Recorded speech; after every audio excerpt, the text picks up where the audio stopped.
The rain fell in sheets across downtown Atlanta, turning the alleyway into a river of broken dreams and desperation. Zuri Anderson pressed her 6-year-old daughter closer to her chest, her body shielding Sophia from both the storm and the 3 men advancing toward them with predatory smiles. Her back hit the cold brick wall, nowhere left to run. "Please," Zuri whispered, her voice breaking. "She's just a child." The lead man laughed, a sound that made her skin crawl. "Should have thought about that before you witnessed what you saw, sweetheart." Zuri closed her eyes, feeling Sophia's small arms tighten around her neck. This was it. After everything she'd survived, everything she'd fought for, it would end here in a dirty alley. She whispered a final prayer, her grandmother's words tumbling from her lips like a lifeline to heaven. Then, a voice cut through the darkness like a blade. "Touch her, and I'll personally remove every finger from your hands before I kill you." Zuri's eyes snapped open to see a figure emerge from the shadows, tall and commanding, moving with lethal grace. The men who'd been advancing on her suddenly froze, terror replacing their confidence. And in that moment, Zuri Anderson's entire world shifted on its axis. 3 days earlier, the fluorescent lights of Grant's diner buzzed with their usual irritating hum as Zuri Anderson wiped down table 7 for the 3rd time that shift. Her feet ached in the worn sneakers she'd had for 2 years, but she kept the smile plastered on her face, the same bright professional smile that earned her decent tips, despite the exhaustion radiating from every pore. "Order up, Zuri." Beverly Grant's voice cut through the dinner rush chaos. "Got it," Zuri called back, already moving toward the kitchen window. At 28, she'd perfected the art of perpetual motion. Constant movement was the only way to survive 3 jobs, single motherhood, and the crushing weight of impossible circumstances. She delivered the plates with practiced efficiency, her movements graceful despite the fatigue. Zuri had always moved like that, with a natural elegance her grandmother Gladys had once said came from their ancestors, women who'd survived the impossible and danced anyway. "Coffee, hon?" she asked the elderly couple at table 4, her genuine warmth evident in every word. It wasn't an act. Zuri actually cared about people, even when her own world was falling apart. The dinner rush finally slowed around 9 p.m. Zuri leaned against the counter, rolling her shoulders and checking her phone. 2 missed calls from her landlord. Her stomach dropped. She knew what that meant. The eviction notice she'd received last week wasn't a bluff. "You look like you're carrying the weight of the world, girl." Brielle Jackson appeared beside her, her best friend since high school and the only other black woman working the evening shift. "Just the usual." Zuri tried to smile, but Brielle saw right through it. "Zuri." Brielle's voice went soft, concerned. "What's really going on?" Before Zuri could answer, the diner's door chimed. Both women looked up, and the entire atmosphere of the restaurant shifted. 5 men entered, moving with a coordinated precision that immediately set Zuri's instincts on edge. But it was the man at the center who commanded every eye in the room. Hwang Ji-won stood approximately 6 feet tall, his presence filling the space like a physical force. His black hair was styled with perfect precision, and he wore a charcoal suit that probably cost more than Zuri made in 6 months. But it was his face that captured attention. Sharp, aristocratic Korean features set in an expression of controlled power, and eyes that seemed to see everything and miss nothing. He was objectively the most magnetically attractive man Zuri had ever seen, and the most dangerous. She could feel it in her bones. The men took a corner booth, the best table in the house, though no one had seated them. The other customers suddenly found their meals fascinating, no one willing to make eye contact with the new arrivals. "Oh, hell no," Brielle whispered. "That's Hwang Ji-won. Girl, that man runs half of Atlanta's underground. We need to—" "I'll take their table," Zuri heard herself say. "Are you insane?" Maybe she was. But rent was due. Sophia needed new shoes, and the tips from a table like that could make a real difference. Zuri Anderson hadn't survived this long by being afraid. She grabbed menus and approached the table, her heart pounding but her face composed. As she got closer, she noticed details, the subtle tension in the men's shoulders, the way they were positioned to have clear views of all exits, the slight bulge under one man's jacket that suggested a weapon. And Ji-won himself watching her approach with eyes like black ice, assessing, calculating. "Good evening, gentlemen," Zuri said, her voice steady and professional, meeting Ji-won's gaze directly. "Welcome to Grant's Diner. Can I start you with something to drink?" For a moment, Ji-won simply stared at her, and Zuri felt the weight of that attention like a physical touch. Most people, she suspected, couldn't hold his gaze. But Zuri Anderson had been looked down on, dismissed and underestimated her entire life. She'd learned long ago that the only way to survive was to refuse to lower her eyes. Something flickered in Ji-won's expression. Surprise, perhaps, or interest. "Coffee," he said finally, his voice deep and accented, the Korean inflection evident, but his English perfect. "Black." "Same for all of us," added the man to his right, who carried himself with the alertness of a bodyguard. This, Zuri would later learn, was Seo Byung-jun, Ji-won's most trusted lieutenant. "I'll have that right out for you," Zuri said, turning to leave. "Wait." Ji-won's single word stopped her mid-step. She turned back, eyebrow raised in question. "What's your name?"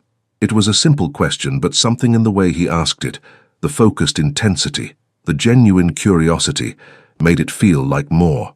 "Zuri," she answered. "Zuri Anderson." "Zuri," he repeated as if testing how her name felt in his mouth. "It means beautiful in Swahili." She blinked, surprised he knew that. "That's right. An appropriate name," Ji-won said, his eyes never leaving her face. Zuri felt heat creep up her neck, but maintained her composure. "I'll get your coffee, Mr. Hwang, but you may call me Ji-won." The fact that he'd given her permission to use his first name clearly shocked the men at his table. Byung-jun's eyes widened fractionally before his face returned to neutral. Zuri nodded and headed to the coffee station, feeling Ji-won's gaze follow her every step. Brielle grabbed her arm the moment she was out of earshot. "What the hell was that?" Brielle hissed. "He never talks to anyone like that. And did he just... Girl, he's interested in you. He's a customer, Brie. Nothing more. That man is not just a customer. He's dangerous, Zuri. Like actually dangerous." "I know," Zuri said quietly, pouring 5 cups of coffee with steady hands despite her racing heart. "But dangerous or not, his money spends the same, and I need every dollar I can get." She delivered the coffee, took their food orders with professional efficiency, and tried to ignore the way Ji-won watched her throughout. It wasn't lecherous or crude. It was something else. Curiosity, maybe. Or recognition. Like he saw something in her that intrigued him. The men stayed for over an hour, talking in low voices in a mixture of English and Korean. Zuri caught fragments as she refilled their coffee. Discussions of territory, shipments, someone named Bayek, who was becoming a problem. When they finally prepared to leave, Ji-won signaled her over. Byung-jun handed her a black credit card without looking at the check. "The meal was excellent," Ji-won said, standing. Up close, Zuri realized he was even taller than she'd thought, radiating a controlled power that was both intimidating and compelling. "Thank you, Zuri Anderson." "You're welcome, Mr. Hwang. Have a good evening." As they left, Byung-jun returned with the receipt for her to sign. When Zuri looked at the tip line, her breath caught. He'd tipped $500 on a $60 check. "There must be a mistake," she started. "No mistake," Byung-jun said quietly. "Mr. Hwang is very particular about showing appreciation for quality service." After they left, Zuri stared at the receipt, her hands trembling slightly. $500. That was Sophia's preschool for next month. That was groceries. That was... "Zuri!" Beverly's sharp voice cut through her thoughts. "Office. Now." Zuri's stomach dropped. She followed Beverly to the small office behind the kitchen, dread building with every step. Beverly didn't sit down. "I got a call from your landlord. Mrs. Grant, I can explain. He wanted to know if you still worked here. Said something about an eviction and wanting to verify employment for court documents." Beverly crossed her arms. "Zuri, I like you. You're a good worker, but I can't have my employees' personal drama affecting my business." "It won't, I'm handling it." "Are you?" Beverly's expression softened slightly. "Look, I'm sorry. I really am. But I can't take the risk. I'm going to have to let you go." The words hit Zuri like a physical blow. "Please, I need this job. I have a daughter. I'm sorry, I'll give you 2 weeks severance, but I need you to clear out your locker tonight." Zuri stood there, numb, as her world crumbled around her. First the eviction, now this. And Sophia, God, Sophia needed her to be strong to figure this out. "I understand," Zuri managed to say, her voice surprisingly steady. "Thank you for the opportunity, Mrs. Grant." She cleaned out her locker with mechanical efficiency, ignoring Brielle's concerned questions, and walked out of Grant's diner for the last time. The November air bit through her thin jacket as she stood on the sidewalk, trying to figure out what to do next. Her phone buzzed. The landlord again. Then a text. "Final warning. Pay by Friday, or sheriff removes you both." Friday was in 2 days, and she'd just lost her primary income source. Zuri closed her eyes, fighting back tears. She couldn't break down. Not here. Not now.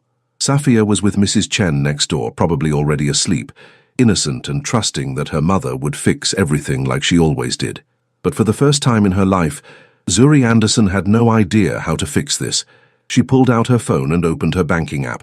After paying for Safia's medication last week, she had exactly $237 to her name. The rent she owed was $1,200. Zuri! She spun around to find Byung-jun standing a few feet away, his hands in his pockets, his expression unreadable. "Mr. Huang noticed you looked distressed when we left," he said carefully. "He wanted to ensure you were all right." "I'm fine," Zuri said automatically, pride stiffening her spine even as her world collapsed. "Thank you for your concern." Byung-jun studied her for a long moment. "Mr. Huang also wanted me to give you this." He handed her a business card. Heavy, expensive cardstock with minimal information. Just a phone number embossed in silver. "If you ever need assistance," Byung-jun continued, "call that number. Mr. Huang has resources that might be helpful." "I don't need," Zuri started. "Pride is admirable," Byung-jun interrupted gently, "but sometimes survival requires setting it aside, especially when you have someone depending on you." He nodded respectfully and walked away, leaving Zuri standing alone on the sidewalk, staring at the card in her hand. She should throw it away, should want nothing to do with a man like Huang Ji-won and whatever dark world he inhabited. Instead, she tucked the card carefully into her wallet, a life raft she hoped she'd never have to use. But in the back of her mind, a small voice whispered that hope might not be enough. The notice was taped to Zuri's apartment door when she and Safia arrived home from preschool the next day, an official eviction order giving her 48 hours to vacate the premises. "Mama, what's that paper?" Safia asked, her big brown eyes curious and trusting. "Nothing, baby. Just something from the landlord." Zuri forced brightness into her voice as she unlocked the door. "How about we make mac and cheese for dinner? With the special cheese?" Safia's face lit up. "With the special cheese," Zuri confirmed, her heart aching. That special cheese was just regular cheddar. But Safia didn't know that. She didn't know they were about to lose their home. She didn't know her mother had spent the entire day desperately searching for a job, any job, and found nothing that would pay enough, fast enough. While Safia played with her worn stuffed animals in the living room, Zuri stood in the kitchen, staring at the card Byung-jun had given her. She'd looked up Huang Ji-won that morning. What she'd found had terrified her. Connections to organized crime, rumors of violence, whispers of an empire built on fear and blood. But she'd also found something else. Stories of Ji-won protecting Korean businesses from exploitation, articles about anonymous donations to immigrant communities, rumors that he ran his organization with a strict code. No drugs, no human trafficking, nothing that hurt innocent people. Not that any of that made him safe. Not that it meant she should call. Her phone rang, an unknown number. "Hello, Ms. Anderson," a crisp professional voice. "This is calling from Fulton County Sheriff's Office. We're confirming the eviction scheduled for Friday at 9 a.m. You'll need to have all personal belongings removed by that time or they'll be disposed of." Zuri's hand tightened on the phone. "I understand. Thank you." She hung up and immediately called Brielle. "Hey girl, what's up?" "Brie, I need a huge favor." Zuri's voice cracked despite her best efforts. "Can Safia and I stay with you for a few days, just until I figure something out?" Silence. Then, "Zuri, I'm so sorry. My landlord just sent notice. He's doing renovations, and I have to be out by next week, too. I'm moving in with my sister in Marietta, and she barely has room for me." "It's okay," Zuri lied. "Don't worry about it." After they hung up, Zuri went through her contacts systematically. Every friend, every acquaintance, anyone who might help. But her circle was small. Other struggling single mothers, people working multiple jobs just to survive, folks who barely had room for themselves. By the time Safia went to bed that night, Zuri had run out of options. She sat on the worn couch in her tiny living room, surrounded by the modest life she'd built for her daughter. Safia's artwork covered one wall, bright, hopeful drawings of houses and families and sunshine. The small bookshelf held carefully chosen books from thrift stores. Everything here represented hours of work, sacrifice, love. And in 48 hours, it would all be gone. Zuri pulled out Ji-won's card again, her hands trembling. This was insane. She didn't know this man. He was dangerous, powerful, part of a world she wanted nothing to do with.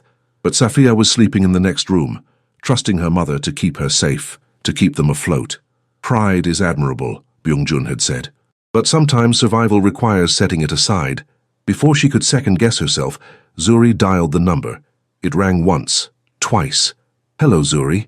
Ji-won's voice was unmistakable, and the fact that he knew it was her before she'd said a word should have been alarming. "I wondered if you would call. How did you—" "I make it my business to know things," he said simply. "What do you need?" The directness threw her. No pleasantries, no games. Just straight to the point. Zuri swallowed hard. "I need help. I'm being evicted and I have nowhere to go. My daughter, she's only 6 and I can't—" "Where are you now?" "Home. My apartment. But we have to be out by Friday morning. I'll send someone to collect you. Pack what you need." "Wait, what? No, I was hoping maybe you knew of a job or a place I could afford." "Zuri." His voice was firm but not unkind. "You called because you're out of options. I'm offering you one. Accept it or don't, but don't waste both our time pretending you want something other than what you actually need." The bluntness should have offended her. Instead, it was almost refreshing. No pity, no condescension, just reality. "What do you want in return?" Zuri asked, because nothing in life was free. She'd learned that the hard way. "We'll discuss that tomorrow. For now, pack. Byung-jun will arrive in 30 minutes. I can't just— My daughter. Bring her. There's plenty of room and she'll be safe. You have my word." "The word of a—" Zuri stopped herself. "Of a criminal?" Ji-won finished, a hint of amusement in his voice. "Yes, but I don't break my promises, Zuri. Especially not to women with children who have nowhere else to turn. Pack, Byung-jun is already on his way." He hung up. Zuri sat there, phone in hand, heart racing. This was crazy. She should call back, say no, figure out something else. Sleep in her car if she had to. Use shelters, anything but accept help from Hwang Ji-won. But she looked at Safia's bedroom door and thought about her daughter's bright, trusting smile. Thought about what sleeping in a car or a shelter would do to that light. Thought about everything she'd already sacrificed to give Safia a better life than she'd had. Zuri stood up and started packing. Exactly 29 minutes later, there was a knock at her door. Byung-jun stood in the hallway, looking professional and unreadable in a dark suit. "Miss Anderson," he greeted with a slight bow. "May I help with your bags?" "I can manage." Zuri had 3 suitcases and 4 boxes, everything they owned. It was pathetic and liberating at the same time. "Is your daughter awake?" "No, she's sleeping. I'll carry her to the car if you'd like." Zuri wanted to refuse, but Safia was a solid weight when sleeping, and Byung-jun was already reaching for the boxes. She swallowed her pride and nodded. She woke Safia gently. "Baby, we're going on an adventure." Safia, still half asleep, wrapped her arms around Zuri's neck. "Like in my books?" "Just like that, sweetheart." Byung-jun carried their belongings, while Zuri carried Safia to a black SUV with tinted windows. The vehicle screamed wealth and power, so far removed from Zuri's decade-old Honda that it might as well have been from another planet. "Where are we going?" Zuri asked as Byung-jun pulled away from the curb. "Mr. Hwang's residence. He has a guest house that will suit your needs." "A guest house?" Zuri almost laughed. She'd gone from eviction to a guest house in less than an hour. They drove through Atlanta, the neighborhoods gradually shifting from her working-class area to tree-lined streets with gates and security cameras. Finally, Byung-jun turned into a long driveway, flanked by stone walls and lush landscaping. The main house was stunning. Modern architecture blended with traditional Korean elements, all clean lines and expensive materials. But Byung-jun drove past it to a smaller structure set back among the trees. "The guest house," he announced, parking. "It has 2 bedrooms, a full kitchen and private access. Mr. Hwang wanted me to assure you that your privacy will be completely respected." Zuri carried Safia inside and stopped. The guest house was nicer than any place she'd ever lived. Hardwood floors, contemporary furniture, a kitchen with appliances that probably cost more than her car. Floor-to-ceiling windows overlooked a garden, illuminated by soft landscape lighting. "The master bedroom is upstairs," Byung-jun said, carrying in their boxes. "I'll bring the rest of your things. Please make yourself comfortable. Mr. Hwang will speak with you tomorrow morning." After Byung-jun left, Zuri put Safia to bed in the smaller bedroom, then stood in the middle of the living room trying to process what had just happened. She'd accepted help from a man she barely knew, a man involved in God knows what criminal activities. But Safia was sleeping in a warm bed, safe and comfortable. And for tonight, that had to be enough. Zuri was unpacking in the kitchen when she heard footsteps on the front porch. Her heart jumped, but it was just Byung-jun again carrying a bag. "Groceries," he explained. "Mr. Hwang thought you might need some basics. And this." He handed her an envelope. Inside was a stack of cash. Zuri counted it quickly. $2,000. "I can't accept this," she said immediately. "It's not charity. Consider it an advance on the job Mr. Huang will discuss with you tomorrow." "What job?" "He'll explain." "Sleep well, Miss Anderson. You're safe here." So after he left, Zuri locked the door and sank onto the couch, envelope in hand. She should feel grateful, relieved.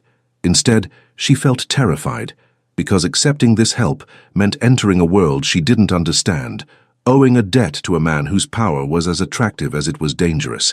And the most frightening part, when she'd heard Ji-won's voice on the phone, when he'd promised she was safe, some part of her had believed him, had wanted to believe him. Zuri Anderson had survived by being smart, by never depending on anyone, but tonight she'd placed her and her daughter's lives in the hands of the most dangerous man in Atlanta. Tomorrow, she'd find out what that choice would cost her. Zuri woke to sunlight streaming through unfamiliar windows and Safia's delighted laughter. She bolted upright, heart racing, before remembering where they were. She found Safia in the kitchen, sitting at the counter with a plate of fresh fruit and waffles in front of her, and standing at the stove, dressed in black slacks and a white shirt with the sleeves rolled up, was Huang Ji-won. "Mama," Safia beamed, "Mr. Ji-won made breakfast. He makes waffles shaped like hearts." Zuri froze in the doorway, taking in the surreal scene. The most feared man in Atlanta's underworld was making her 6-year-old daughter heart-shaped waffles. Ji-won turned, meeting her eyes. "Good morning, Zuri. Coffee?" Yes, thank you." She moved into the kitchen cautiously, hyper-aware of everything. The way he moved with casual grace, the faint scent of his cologne, the fact that he looked unfairly attractive doing something as domestic as cooking. He poured her coffee in a ceramic mug, added cream without asking how did he know she took cream, and handed it to her. "Safia and I have been getting acquainted," Ji-won said, his tone lighter than she'd heard before. "She's been telling me about her school and her favorite books." "He knows Korean," Safia announced proudly, "and he said he'd teach me some words." "Did he?" Zuri looked at Ji-won, trying to reconcile this version of him with the man who ran a criminal empire. "If you approve, of course," Ji-won added, his eyes on Zuri's face. "We'll see," Zuri said carefully. "Safia, baby, why don't you go watch cartoons for a bit? Mr. Ji-won and I need to talk." "Okay, Mama." Safia grabbed her plate and skipped into the living room. Once they were alone, the atmosphere shifted. Ji-won leaned against the counter, his full attention now focused on Zuri, and she felt the weight of that focus like a physical touch. "You're uncomfortable," he observed. "I woke up to find a man I barely know cooking breakfast for my daughter in a house he owns. Yes, I'm uncomfortable." "Fair." Ji-won sipped his own coffee. "Let me be direct. I need someone I can trust in my household. Someone to manage certain aspects of my personal life that require discretion and organization. You're offering me a job? Personal assistant, household manager. The title is irrelevant. The position would involve coordinating my schedule, managing household staff, handling certain business arrangements that require a delicate touch. Nothing illegal," he added, reading her expression. "I keep my business and personal life very separate. And the pay? 80,000 a year, plus housing here in the guest house, health insurance for you and Safia, and a vehicle for your use." Zuri nearly choked on her coffee. That's more than I've made in the last 3 years combined. You would be on call frequently. The hours would be irregular, but you'd have flexibility for Safia's needs." Ji-won's expression was unreadable. "I'm told the elementary school 3 miles from here is excellent. I've already arranged enrollment if you accept." "You've already—" Zuri set down her coffee cup, her hands shaking. "Why? Why would you do all this for me? You don't know me." Ji-won was quiet for a long moment. "My mother was like you," he said finally. "Proud, strong. She worked herself to exhaustion trying to provide for me after my father died. She would accept no help, asked for nothing." His jaw tightened. "She died when I was 16, collapsed from exhaustion and stress. If someone had helped her, if she'd had even a fraction of the resources I'm offering you, she might still be alive." The raw pain in his voice shocked Zuri. This was vulnerability, real and unguarded. "I'm sorry," she said softly. "That must have been terrible. It taught me that pride is expensive, sometimes fatally so." Ji-won's eyes met hers. "I see that same pride in you, Zuri. That same determination to do everything alone. But you don't have to. Accept the help. For Safia's sake, if not your own." Zuri wanted to refuse. wanted to maintain her independence, her self-sufficiency. But she thought about Safia's bright smile at breakfast, the relief of not constantly worrying about rent and food, and whether they'd have a roof over their heads. What about the... She hesitated. What about your other business? You'll never be asked to participate in or even acknowledge that side of my life. You'll work here, in my home, keep my personal schedule, manage household issues, perhaps assist with some of my legitimate business interests. Nothing that would compromise you. And if I want to leave, then you leave. I won't keep you here against your will, though I'd ask for reasonable notice so I can find a replacement. It seemed too good to be true, which meant it probably was. There's something you're not telling me, Zuri said, studying his face. Ji-won's lips quirked in something almost like a smile. Perceptive. Yes, there is a complication. Which is? Baek Chul-soo. He runs a rival organization, and he's been pushing into my territory. The situation is escalating. By accepting this position, by living here, you and Safia would become visible parts of my household. That could make you targets. Zuri's blood ran cold. Targets? I won't lie to you, there is risk. However, this property is heavily secured. Byung-jun and my other men are highly trained, and I protect what's mine. The last words carried absolute conviction. You would be safer here than anywhere else in Atlanta. What's mine? Zuri repeated. I'm not yours. No, Ji-won agreed, but if you accept this position, you would be under my protection, and I take that responsibility seriously. Zuri stood, needing space to think. She walked to the window, looking out at the manicured gardens. Behind her, she could hear Safia laughing at something on TV. Her daughter sounded happy. Safe. When was the last time Zuri had heard her laugh like that? I need guarantees, she said finally, turning back to Ji-won. Safia's safety is non-negotiable. If there's ever a threat, any threat, I need to know immediately. Agreed. And I want it in writing. The salary, the housing, everything. A real contract. I'll have it drawn up today. And I want to be able to leave if I feel we're in danger. No questions, no notice required. Ji-won studied her for a long moment, then nodded. Acceptable. Though I think you'll find I'm very motivated to prevent any such danger from reaching you. Zuri took a deep breath. Then I accept. On a trial basis. 3 months. After that, we reassess. 3 months, Ji-won agreed. He extended his hand. Zuri shook it, feeling the warmth and strength of his grip. The moment their hands touched, she felt something electric pass between them. Awareness, attraction, something neither of them had asked for but couldn't deny. Ji-won felt it too. She could see it in the way his eyes darkened, the way he held her hand a moment longer than necessary. Thank you, Zuri said softly, for helping us, whatever your reasons. Mama! Safia came running in. Can we stay here, please? There's a garden and Mr. Ji-won said there's a swing set. Zuri looked at her daughter's hopeful face, then at Ji-won, who was watching them both with an expression she couldn't quite read. Yes, baby, Zuri said. We're going to stay here. Safia threw her arms around Zuri's waist, then, to both adults' surprise, did the same to Ji-won. He stiffened for a moment, clearly unused to such spontaneous affection, before his hand came down gently on Safia's head. Thank you, Mr. Ji-won, Safia said. You're welcome, Safia, Ji-won responded, using the Korean term of endearment. His eyes met Zuri's over Safia's head, and something passed between them. An understanding, perhaps, an acknowledgement that this arrangement had just become far more complicated than a simple employment contract. The next few days passed in a blur. Zuri threw herself into her new role with characteristic determination. Ji-won's household was surprisingly organized, but definitely needed a personal touch. She coordinated with the housekeeping staff, organized his schedule, and managed the constant stream of deliveries and appointments. She also started learning the rhythms of Ji-won's life. He was up early every morning, often working out in the home gym before dawn. He took his coffee black, preferred Korean food but had varied tastes, and worked constantly. Phone calls, meetings, emails. But he also made time for Safia. In the evenings, he'd appear at the guest house with books in Korean or small gifts. Nothing extravagant, just thoughtful. He taught Safia how to count in Korean, how to properly bow as a sign of respect. And Safia, starved for male attention after growing up without a father, bloomed under his notice. It terrified Zuri, because she could see her daughter getting attached, and she was starting to understand why. Hwang Ji-won was nothing like she'd expected. Yes, he was dangerous.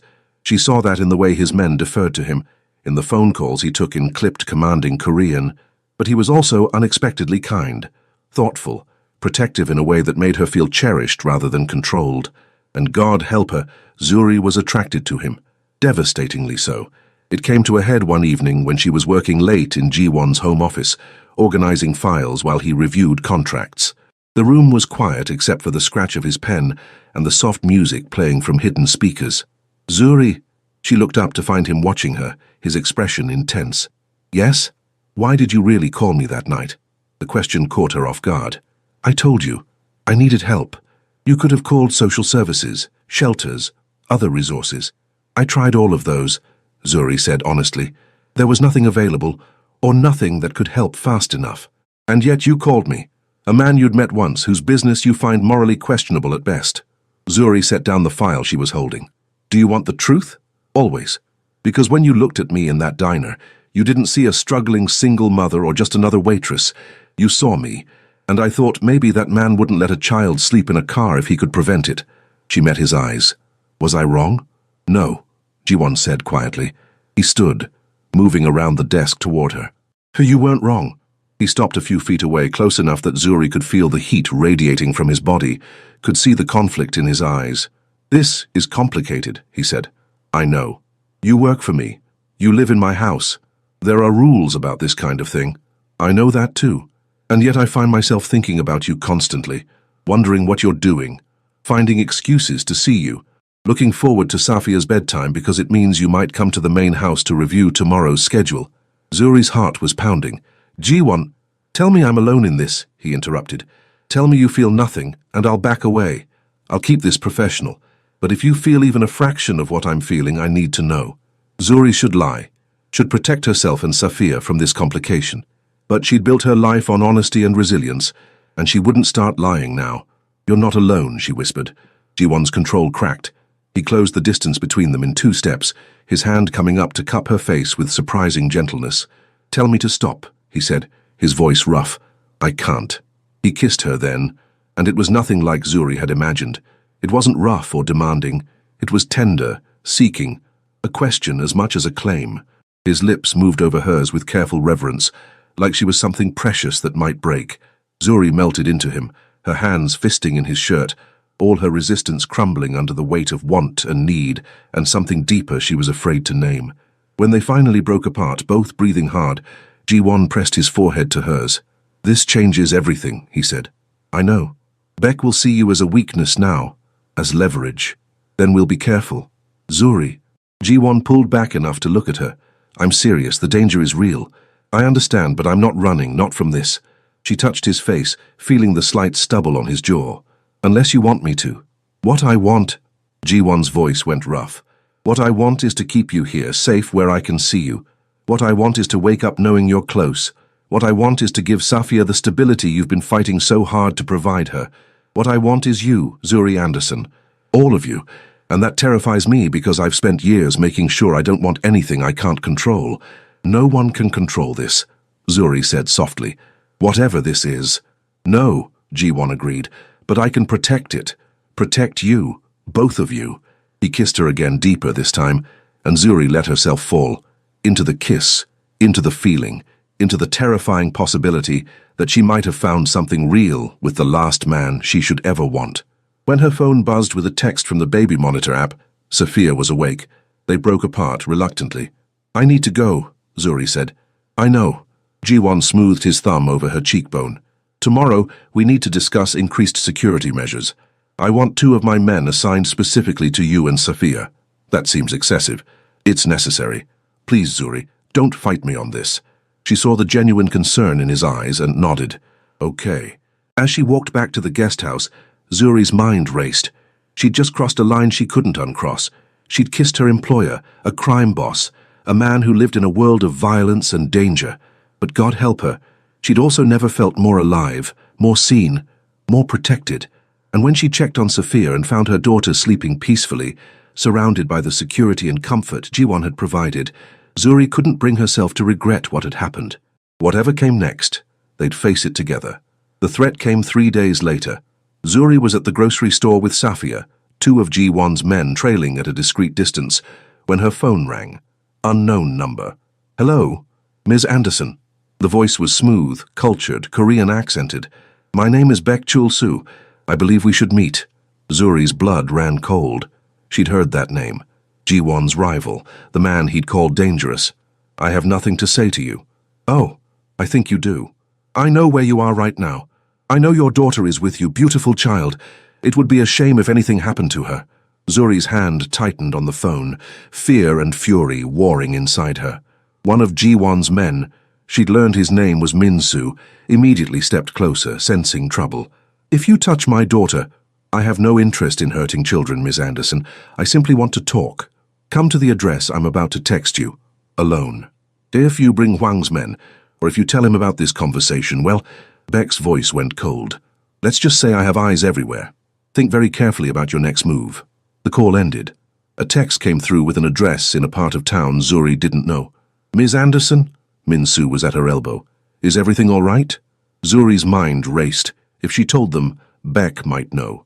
He'd said he had eyes everywhere. But if she went alone, she looked at Sophia, who was examining apples with serious concentration, completely oblivious to the danger. Everything's fine, Zuri lied. Just a spam call. Back at the guest house, Zuri's hands shook as she put away groceries. She had to tell Ji-won, but Baek's threat echoed in her mind. I have eyes everywhere. What if one of Ji-won's men was compromised? What if telling him put Sophia at greater risk? That evening, after putting Sophia to bed, Zuri made a decision. She would go meet Baek. She'd hear what he had to say, and then she'd tell Ji-won everything. This was her daughter's safety. She couldn't take any chances. She waited until midnight, then slipped out of the guest house. The address led her to an upscale restaurant in Buckhead, still open despite the late hour. Inside, the hostess led her to a private room in the back. Baek Chul-soo was younger than she'd expected, perhaps 40, handsome in a cold, calculated way. He stood as she entered, gesturing to a chair across from him. Miss Anderson, thank you for coming. I didn't have much choice, did I? Zuri remained standing. What do you want? Please sit. I ordered tea. I don't want tea.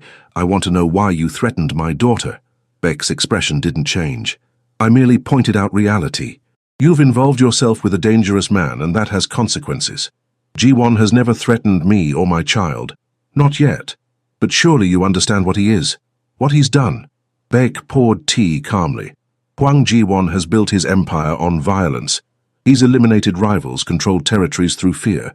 The man you're allowing around your daughter is a killer, Ms. Anderson. And you're not? I'm honest about what I am. Does Hwang tell you about the people he's hurt, the businesses he's destroyed, the lives he's ruined? Zuri's stomach churned, but she kept her voice steady. Why am I here? Because I'm offering you a way out. Leave Hwang, take your daughter and go. I'll provide you with $50,000, a new identity if you want it, a fresh start somewhere safe. In exchange for what?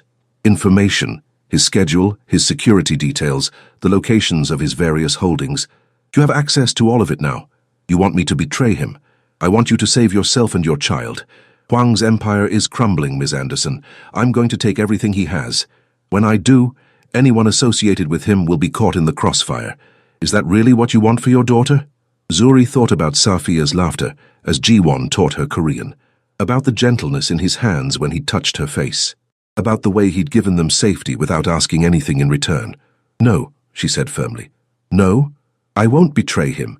And if you ever threaten my daughter again, You'll what? Baek's voice went sharp. You have no power here, Ms. Anderson. You're a waitress playing house with a crime lord. You think he cares about you? You're a convenience, a toy. The moment you become a liability, he'll discard you. I think we're done here.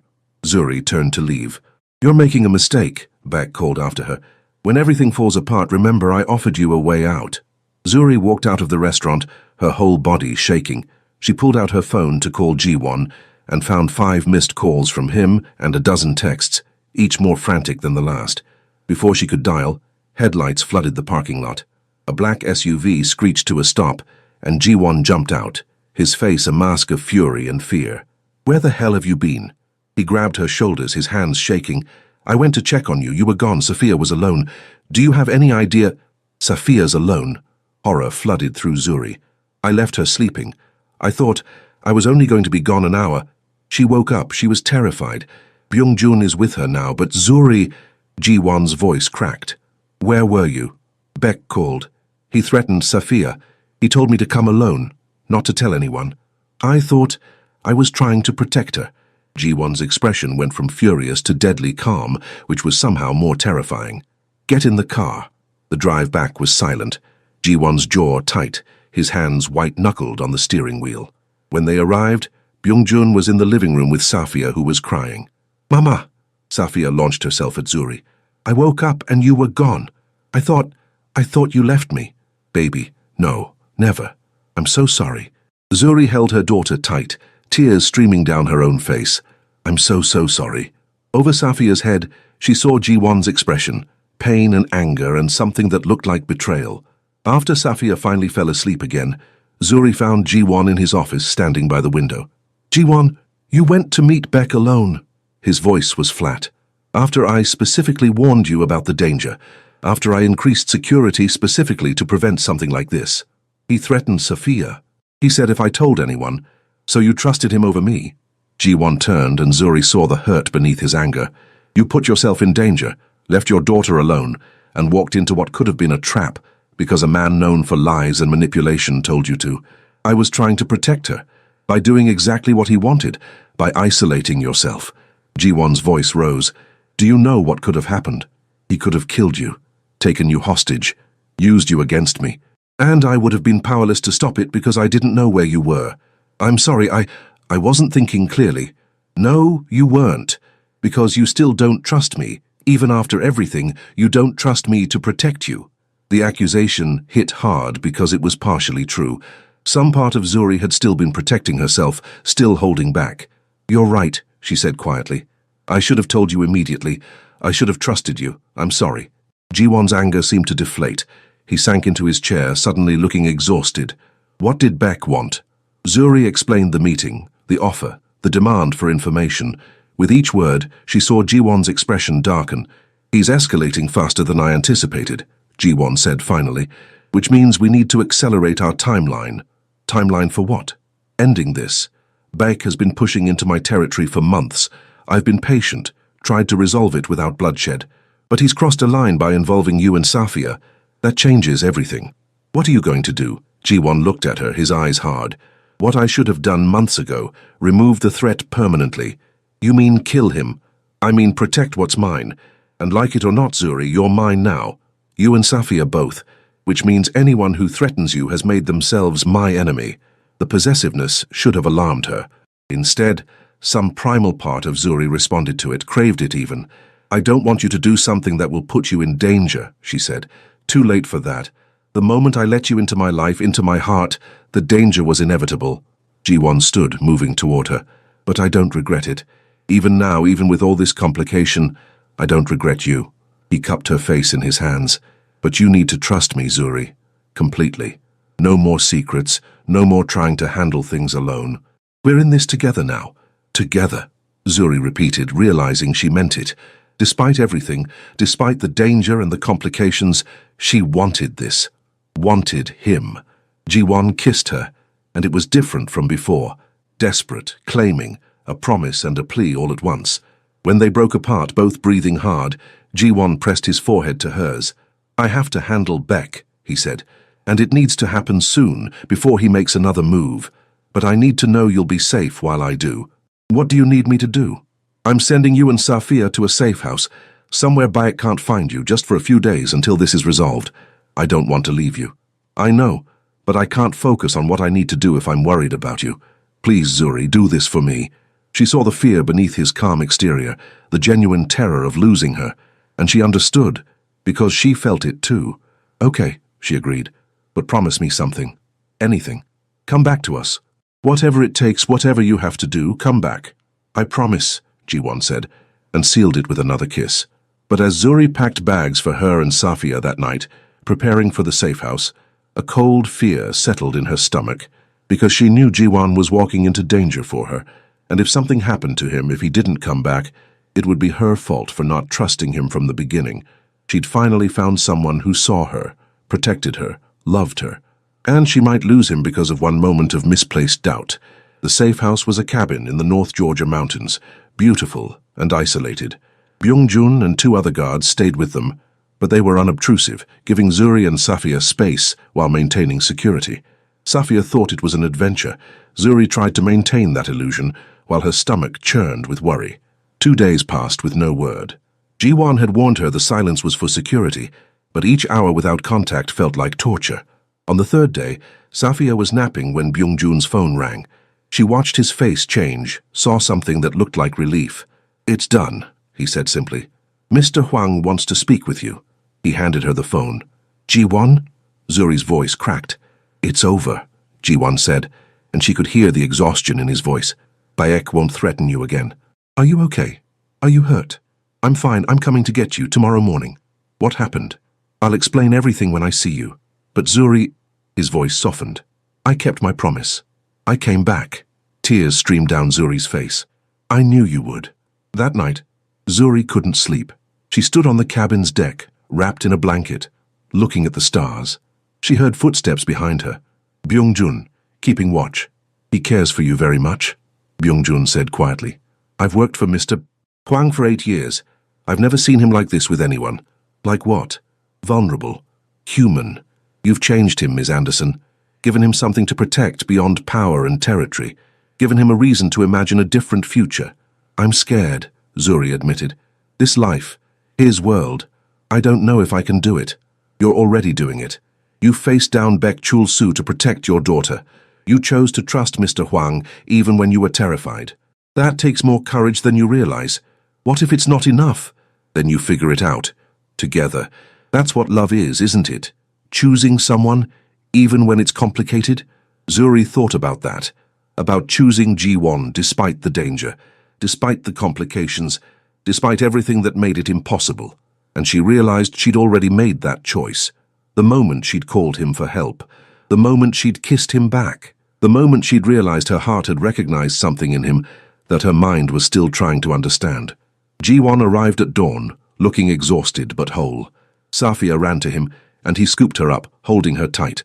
"Did you catch the bad guys?" Safia asked seriously. "Yes," Jiwon said. "You're safe now. Both of you." His eyes met Zuri's over Safia's head, and she saw the truth there. Whatever he'd done, however he'd handled Baek, it was finished. On the drive back to Atlanta, with Safia asleep in the back seat, Jiwon explained, "Baek is alive, but he's no longer in a position to threaten anyone. His organization has been absorbed into mine. His lieutenants understood the alternative was worse." "You didn't kill him?" "I wanted to. For threatening you, for scaring Safia, for every moment of fear you experienced because of him. I wanted him dead." Jiwon's hands tightened on the wheel. "But you've changed me, Zuri. Made me want to be someone who doesn't always choose violence. So instead I gave him a choice. Work for me under strict supervision, or leave the country with nothing. He chose the former. That must have been hard, showing mercy." "It was. But it was also freeing. For years I've built my power on fear.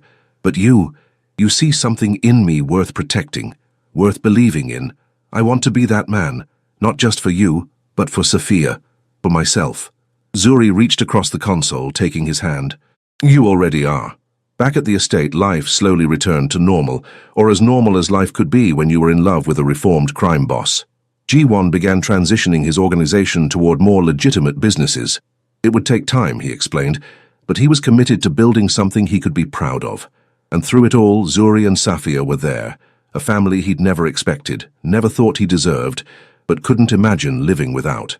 One evening, 2 months after the confrontation with Baek, Jiwon found Zuri in the garden.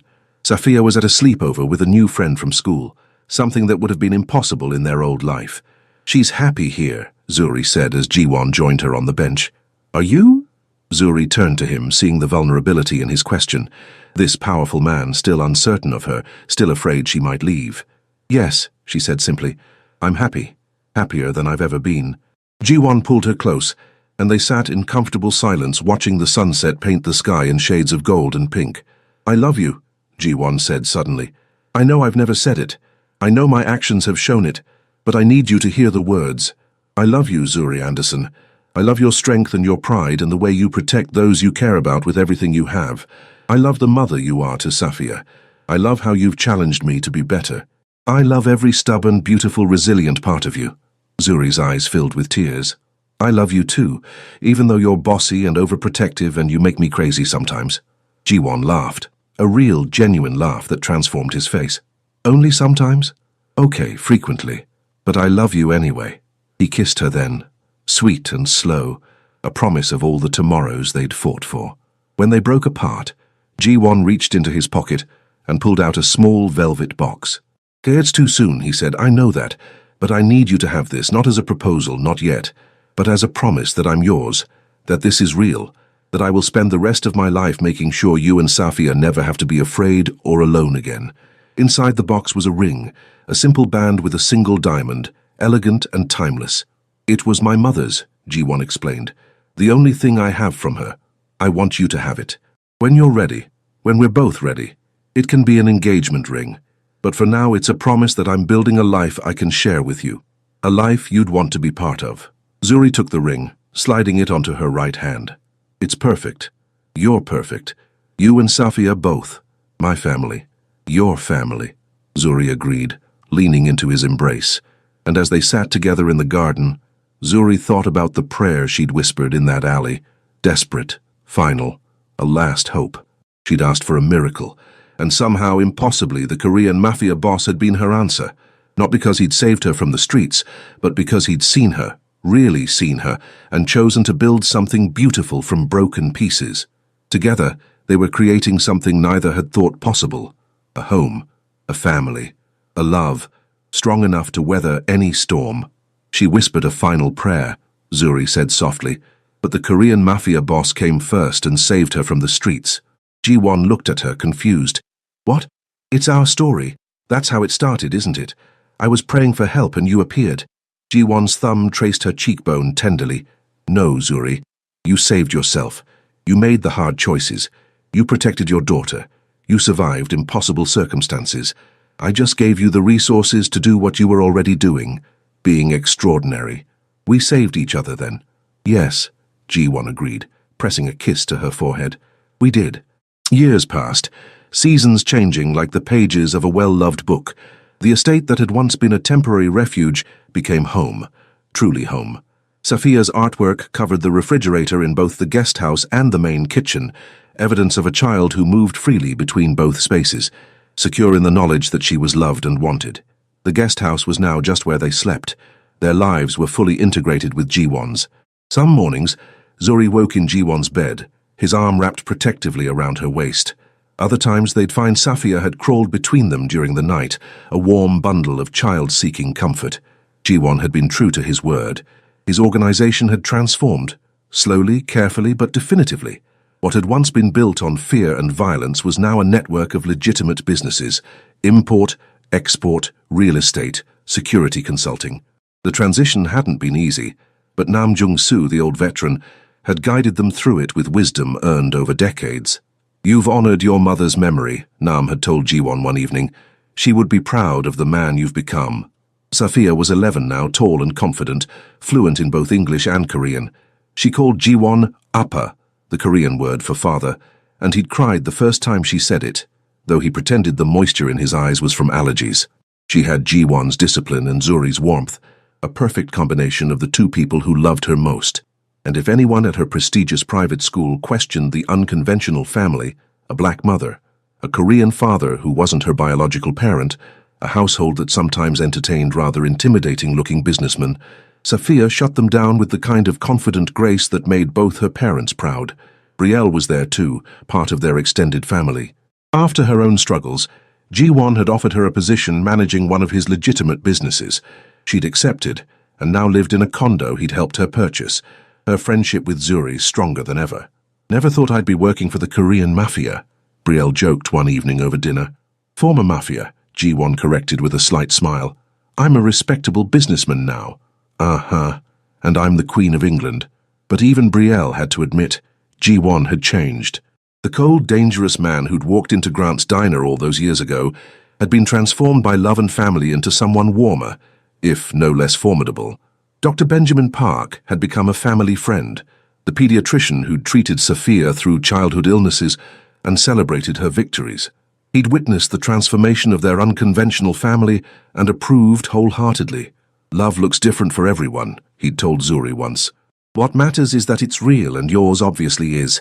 On a crisp autumn evening, with leaves painting the estate in shades of amber and gold, Jiwon and Zuri stood in the garden where he'd first told her he loved her. Sophia was at a school event, giving them rare time alone. "I have something to ask you," Jiwon said, his voice carrying that hint of nervousness that still appeared when he was uncertain of her. "You're already wearing my mother's ring," he continued. "You've been wearing it for 3 years, but I want to make it official. I want the world to know you're mine, that Safia is mine, that we're a family not just in practice but in name." He dropped to one knee, producing a second ring, this one a wedding band that matched the engagement ring. "Zuri Anderson, will you marry me? Will you let me spend the rest of my life proving that prayers are sometimes answered in unexpected ways? Will you let me be Safia's father officially, legally? Will you build this life with me, permanent and real?" Zuri's eyes filled with tears. "Yes, yes to all of it." Jiwon slipped the ring onto her finger, then stood, pulling her into his arms. "I love you. I will love you until my last breath and beyond." "I love you too," Zuri whispered against his lips, my unexpected answer to prayer. They married 6 months later, in a ceremony that blended both their cultures, a traditional Korean component and elements from Zuri's African-American heritage. Safia was the flower girl, beaming with pride as she watched her parents exchange vows. Beverly Grant was there, having apologized years earlier for letting Zuri go and rebuilding their relationship. Gladys Brooks would have been proud to see her granddaughter happy, secure, loved. And as Zuri walked down the aisle toward Jiwon, seeing the love and devotion in his eyes, she thought about that night in the alley. The desperation, the fear, the whispered prayer. She'd asked for help. She'd gotten a miracle. Not because a powerful man had swooped in to save her, but because 2 broken people had found each other and chosen every single day to build something beautiful from the wreckage of their pasts. Years later still, when Safia brought home her own partner, a young man who looked at her the way Jiwon looked at Zuri, they sat on that same garden bench and told their daughter the truth of how they'd met. "You were born from my first marriage," Zuri explained gently. "But Jiwon chose to be your father. He chose us when he didn't have to." "I know," Safia said, her eyes wise. "He tells me all the time that choosing to love someone is more powerful than biology. That family is what you make it." Jiwon's hand found Zuri's, their fingers intertwining with the ease of decades together. "Your mother saved my life," Jiwon told Safia. "I was lost, even with all my power and success. She showed me what actually mattered, gave me a reason to be better." "You saved each other," Safia said, echoing words she'd heard all her life. "Yes," Zuri agreed, leaning into her husband's embrace. "We did." And in the garden where prayers had been answered and promises kept, 3 people who'd found each other against all odds sat together, secure in the knowledge that love, real, deep, choosing love, could transform anything. Even a whispered prayer in a dark alley, even a crime boss who'd thought himself beyond redemption. Even the impossible distance between 2 worlds that should never have touched. Love had bridged it all, and in the end, that was the only miracle that mattered.